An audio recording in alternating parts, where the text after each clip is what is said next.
प्रश्नावली 3.2 का प्रश्न नंबर 3। इस प्रश्न में हमें दिया गया है कि निम्न बहुपद के साथ उनके शून्यक दिए गए हैं, अन्य सभी शून्यक ज्ञात करो। हमें बहुपद दे रखा है fx और उसके दो शून्यक दे रखे हैं √2 व -√2। देखिए इस प्रश्न के हल की ओर बढ़ते हैं। हम जानते हैं कि किसी भी बहुपद के शून्यकों की संख्या उस बहुपद की घात के बराबर होती है, यानी कि बहुपद की जितनी घात होती है उतने ही उसके शून्यकों की संख्या होती है। और बहुपद की घात कितनी होती है? बहुपद की घात होती है बहुपद के चर की सबसे बड़ी घात। बहुपद का चर कौन है? x। x की सबसे बड़ी घात क्या है? 4। तो इस बहुपद की घात क्या हो गई? 4। और क्योंकि बहुपद की घात 4 है तो बहुपद के शून्यकों की संख्या हो जाएगी 4। तो इस बहुपद के शून्य कितने हैं? 4। और हमें दे कितने शून्यक हैं? 2। अब बचे कितने शून्यक? 2। तो हमें अन्य दो शून्यक इसके ज्ञात करने हैं। अब इस प्रश्न में बहुपद के शून्यक हमें दे रखे हैं। एक पहला शून्यक होता है x बराबर √2 और दूसरा होता है x बराबर -√2। हम जानते हैं बहुपद के शून्यक x के वह मान होते हैं जो उस बहुपद के मान को शून्य कर दे। तो x बराबर √2 और x बराबर -√2 इस बहुपद के दो दिए गए शून्यक हैं। अब सबसे पहले हम क्या करेंगे?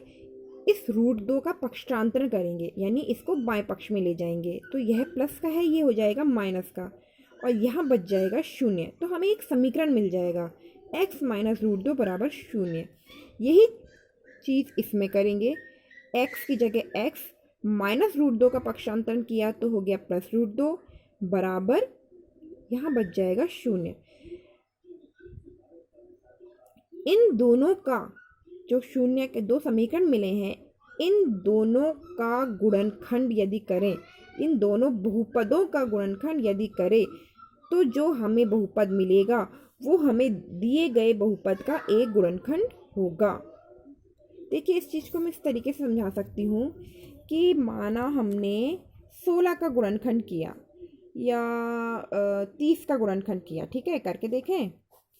2 एकम 2, 2 पंजे 10, 3 पंजे 15, 5 एकम 5। तो 30 को हम 2 गुणा 3 गुणा 5 लिखते हैं ना, यानी कि जब 30 का गुणनखंड किया तो जो हमें अभाज्य गुणनखंड प्राप्त हुए वो आपस में गुणा हो रहे होते हैं। तो हम बोलेंगे ना कि 5 30 का एक गुणनखंड है, 3 30 का एक गुणनखंड है, 2 30 का एक गुणनखंड है। उसी तरीके से जो हमारे को बहुपद दिया गया है fx, तो इन दोनों का गुणा, या फिर इस तरीके को देखो, 2 को 3 से गुणा करा तो 2 और 3 का गुणा कितना हुआ? 6। 6 30 का एक गुणनखंड है ना। इसी तरीके से ये दिए गए जो शून्यक हैं, इन बहुपदों का गुणा इस दिए गए बहुपद का एक गुणनखंड होगा। हम जानते हैं गुणनखंड है तो फिर जो बहुपद है इसमें इसका भाग पूरा पूरा जाएगा। आप इस चीज़ को अंकों के गुणनखंड से समझ सकते हैं। 2 इस 30 का एक गुणनखंड है तो 2 का भाग 30 में पूरा पूरा जाएगा। 3 30 का एक गुणनखंड है तो 3 का भाग 30 में पूरा पूरा जाएगा। 5 30 का गुणनखंड है तो 5 का भाग 30 में जाएगा। इसी तरीके से यह बहुपद x² - 2 बहुपद fx का एक गुणनखंड है, इसलिए इसका भाग इस fx में पूरा जाएगा। तो हम भाग दे के देखते हैं। x² - 2 का बहुपद fx में भाग दिया। इसका प्रथम पद है 2x⁴ और इसका प्रथम पद है x²।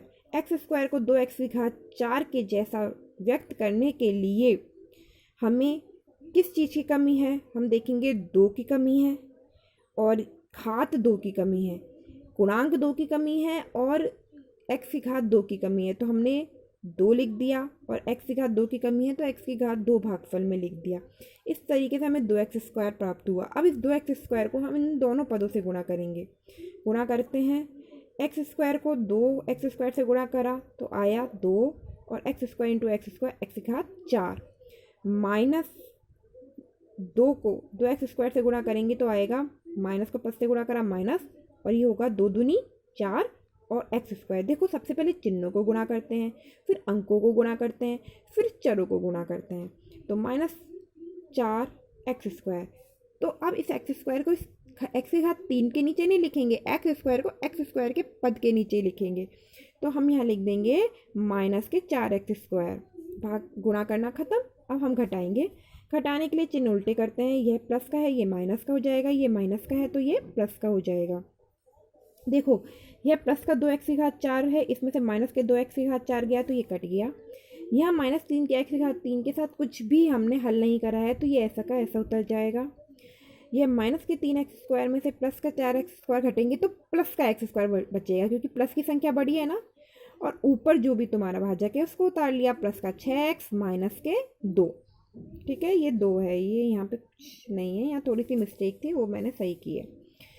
अब हमारे पास दोबारा भाज्य प्राप्त हो गया। अब इस भाज्य का प्रथम पद और इस भाजक का प्रथम पद, इन दोनों को देखेंगे, इन दोनों की तुलना करेंगे। हम यहाँ देखेंगे यहाँ x⁴ है या -3x⁴ है, तो जिस चीज़ की कमी है सबसे पहले तो माइनस की कमी है तो मैंने माइनस लिख दिया। फिर 3 की कमी है तो 3 लिख दिया। अब घात में देखो कितनी घात की कमी है, 1 घात की कमी है तो वो 1 घात का x लिख दिया। हमें मिल गया भागफल में -3x। इस -3x को अब इन दोनों पदों से गुणा करेंगे। चलो शुरू करते हैं। x प्लस का x² को माइनस के 3x से गुणा करेंगे तो आएगा -3 x⁴। तो मैंने लिख दिया -3 x⁴। अब चिन्ह को गुणा करेंगे, माइनस इंटू माइनस प्लस, 2 × 3 6, यानी प्लस का 6x, हमें मिलेगा प्लस का 6x। तो उस 6x को x के पद के नीचे ही लिखेंगे। अब घटाएंगे। घटाने के लिए नीचे का जो चिन्ह है वो उल्टा हो जाता है, तो ये माइनस का है ये प्लस का हो जाएगा, ये प्लस का है ये माइनस का हो जाएगा, ये प्लस का है ये माइनस का हो जाएगा। माइनस के 3x⁴ में से प्लस का 3x⁴ गया तो बचेगा 0। यहाँ प्लस का x² ही रहेगा और प्लस के 6x में से -6x गया बचा 0। और ऊपर जो भाजक है उसको मैंने ऐसा का ऐसा उतार लिया। अब मुझे भाज्य मिला x² - 2। अब इसके प्रथम पद और इसके प्रथम पद में तुलना करेंगे कि कुछ भी चीज़ की कमी नहीं है। तो जो हम यहाँ पे भागफल लिखेंगे वो लिखेंगे प्लस का 1। देखो चिन्ह भी एक सा है और कोई गुणांक भी एक ही है, तो यहाँ पे लिखेंगे प्लस का 1। अब इस प्लस के 1 को इन दोनों भाजक से गुणा करेंगे, इस प्लस के 1 को इन दोनों भाजक से ही गुणा करेंगे। तो x² + 1 × x बराबर हो जाएगा x² माइनस प्लस माइनस और 2 एकम 2, तो हमारे पास आएगा x² - के 2। अब चिन्हों को उल्टा करेंगे, यह प्लस का है तो ये माइनस का हो जाएगा, ये माइनस का है तो ये प्लस का हो जाएगा।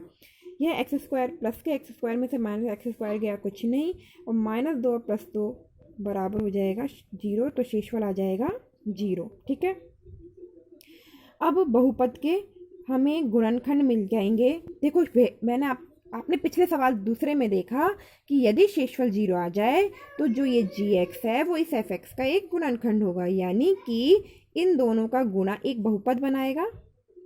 ठीक है, तो हम जानते हैं इन दोनों का गुणा करें तो गुणा करने पर हमें मिलेगा x² - 2 और 2x² - 3x। तो इन दोनों का गुणा भी देखो एक सूत्र होता है, 2 भाज्य बराबर भाजक इंटू भागफल प्लस शेषफल। यह हम प्रश्नावली 2 में पढ़ चुके हैं। जो हमने प्रश्नावली पढ़ी थी जहाँ पे हम यूक्लिड विभाजन प्रमेय से मैसे पे ज्ञात करते थे, उस वाले प्रश्न में हम इस सूत्र का यूज़ करते थे कि भाज्य बराबर भाजक इंटू भागफल प्लस शेषफल। तो वो भाज्य था हमारा fx, ये है ना, और भाजक था x² - 2, भागफल आया 2x² - 3x + 1 और शेषफल आ गया 0। तो हम 0 को नहीं लिख रहे हैं, तो ये जो fx है वो इन दोनों के गुणा के बराबर आ रहा है ना। ठीक है, तो देखो fx बराबर ये जो x² - 2 तुम्हारा था, यहाँ था ना, x² - 2 कैसे आया था, इन दोनों बहुपद को गुणा करने पर आया था, तो मैंने इसको एक बार और तोड़ दिया। और वैसे भी सूत्र a² - b² से a + b a - b हो जाता है। यहाँ पे अगर मैं a² - b² वाला सूत्र लगाऊं तो ये हो जाएगा ए प्लस बी ए माइनस बी, तो ए प्लस ए बराबर हो गया एक्स, बी बराबर हो गया √2। ठीक है, तो एक्स प्लस √2 एक्स माइनस √2, या फिर आप इस चक्कर में मत पड़ो। आप देखो x² माइनस 2 का गुणनखंड क्या था, यह था ना, x² माइनस 2 का गुणनखंड x माइनस √2 एक्स प्लस √2। तो मैंने इस x² माइनस 2 के नीचे ये लिख दिया, और बाकी का एक गुणनखंड अपना क्या है 2x² माइनस 3x प्लस 1, तो वो लिख दिया। ठीक है, अब देखो ये एफ ऐसा कैसे, ये ऐसा कैसे, इसको हम अभाज्य गुणनखंड विधि से खोलेंगे। 2x² की जगह 2x² प्लस 1 की जगह प्लस 1, और अब इस -3 को किस तरीके से तोड़ेंगे, मैंने आपको पिछले 3.1 में ये सिखाया है।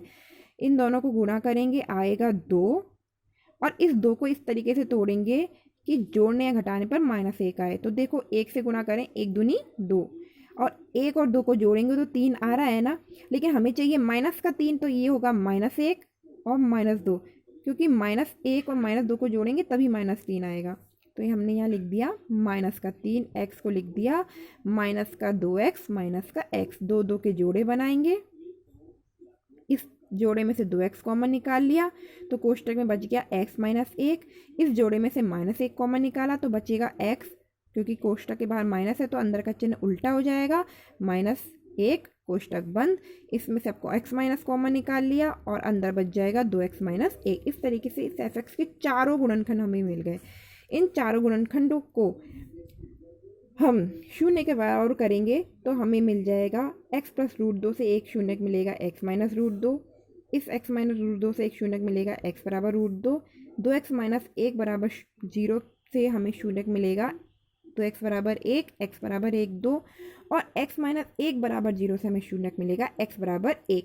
ये दोनों शून्य हमें दिए गए हैं, बचे ये दोनों शून्य जो कि हमें ज्ञात करने थे, यह ज्ञात हो गए हैं। देखो यहाँ पे जब तुम्हें 4 गुणनखंड मिल जाएंगे ना, और हम जानते हैं शून्य x का वह मान होता है जो बहुपद के मान को शून्य कर दे, तो हमने जो ये बहुपद है ना इसके मान को शून्य कर दिया।